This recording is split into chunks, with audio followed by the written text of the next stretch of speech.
என் ஆனந்த் என்னும் நான் சட்டப்படி அமைக்கப்பெற்ற இந்திய அரசின்பால் உண்மையான நம்பிக்கையும் மாறாக பற்றும் கொண்டிருப்பேன்.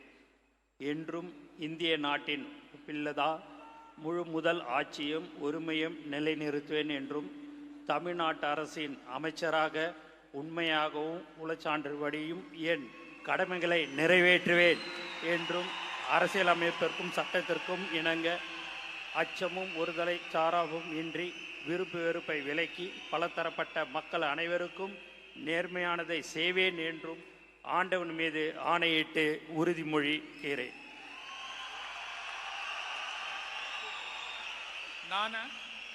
என் ஆனந்த் என்னும் நான் தமிழ்நாட்டு அரசின் அமைச்சர் என்ற முறையில் எனது கவனத்துக்குள்வதும் தெரியவதுமான எந்த பொருளையும் அமைச்சரின் கடமைகளை உரியவாறு நிறைவேற்ற தேவையான அளவுக்கன்றி ஒருவரிடமோ பலரிடமோ நேர்முகமாகவோ மறைமுகமாகவோ அறிவிக்கவோ வெளிப்படுத்தவே மாட்டேன் என்று ஆண்டவன் மீது ஆணையிட்டு உறுதிமொழிகிறேன்.